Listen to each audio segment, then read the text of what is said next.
So the boxes spreading out, we've actually already done. That's our, what we call A. Yeah. 8 factorial times 16 choose 8. And if we want to figure out how often that happens, we just have to divide that number by 16 to the 8th. What do you think that's going to be? Like, how often do you think all the boxes spread out evenly? What percent of the time? Actually, you guessed first last time. Why don't you guess first? You said you thought it'd be pretty likely, but what do you think it will be? I think it's going to be around like 75%. Ooh, wow, 75% of the time. Okay. Well, but isn't our whole sum 15%? Or around 15%?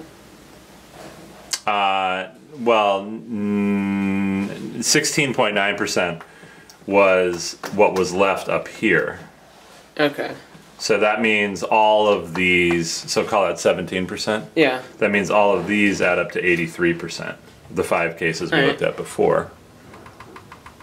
Alright. So what do you think this one's going to be? You said 75%, so good. What do you think? I think it's going to be more than a half. Well, actually, I think it'll be around a half. You think around a half. Okay, so that's good. 75%, 50%. So let's see how often all the boxes spread out. Do you see the number down at the bottom? 12%. 12.082%. So we'll call it 12%. Really lower than we thought. Much lower than you thought. What do you think? What do you think's causing the boxes to not be? It's very unlikely for them to spread out, to have all the balls in separate boxes. It's an interesting phenomenon. Well, I guess there aren't as many cases with all the balls spread out, because you can only move them around in so many ways. But with the balls all, like if you got one that has like 5, you can move that around. Or if you have like all 8 in one, you can move that around 16 different ways.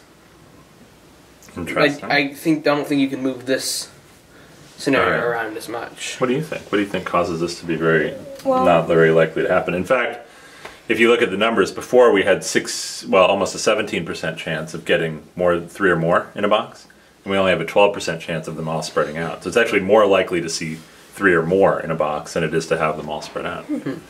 So I think it might be because on the last one that you place, you have almost a 50% chance of getting it in another box that you already put the ball in. Okay.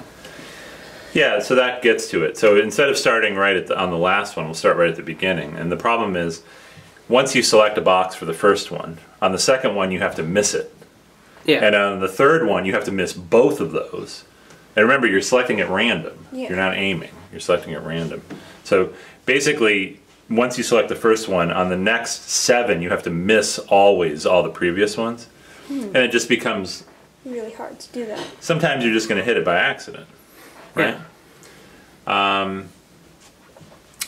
Okay, well good. So what case do you want to study? Why don't you pick one of the cases up here to study? What do you think would be a fun one to look at? How many there were? Maybe the 4-4 case. Ah, the 4-4 case. Okay, so how are we going to write I can shrink my code quite a bit here. Actually, I'll just add in a G. Okay, so what do I have to do for the 4-4 case? You should choose one. So you should choose one box for out of the 16. You have to choose another box. Okay, so how many boxes do I have to choose? 2. Out of? Out of the 16. Okay, so that's going to be, oops, I'm in the wrong spot on the screen. That's going to be binomial 16, choose 2, so I have to choose 2 boxes. And then inside of those boxes, how many arrangements, well, sorry, when I factor in that I've got all the balls in 2 boxes, how many different arrangements of those balls can there be? Well, you can, there's 4 factorial in each box. Okay, so what I'm going to have 8, I'm going to start with 8 factorial. And then how much am I going to have to divide by?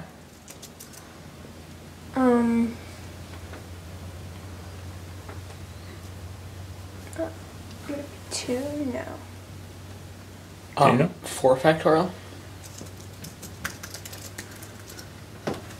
Okay, and what does dividing by 4 factorial, how many boxes do I have here? You've got 2. Okay, and what does dividing by 4 factorial do? That's selecting the boxes for your first, or the balls for your first box, and then the rest will just go in the other box. All right, so not quite.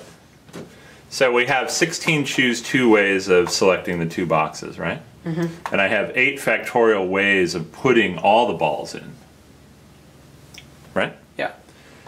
And then what's happening now is, since I'm putting them into 2 boxes, 4 factorial counts the number of ways they can be arranged in the first box. And remember, if I put them into the first box 1, 2, 3, 4, or 4, 3, 2, 1, that's the same. But the problem is, in the second box, the same thing happens. So if I put 5, 6, 7, 8 into the second box, that's the same as putting... 1, 2, 3, or... The same as putting like 5, 6, 8, 7. Yeah. Oh. So I have to divide by 4 factorial twice. Okay, so that's going to be G. That's going to be my last number. Assuming I don't forget the parentheses. And then I'll just do G over 16 to the 8th. We'll see how often this happens. Okay, so that only happens 525 times. Out of our whole 268 million. Oh, sorry, that actually simplifies a little bit. So there's more. 16 to the 8th is more than 268 million. But it happens 1.9 times 10 to the minus 6. In other words, it happens roughly 2 out of a million. wow. Yeah. Very unlikely. So if you throw balls, randomly at these 16 boxes, only 2 times in a million are you going to get the 4-4 distribution. Pretty cool problem, huh? Yeah. Yeah. Yeah. So we learned something neat. All right. High five. Good job.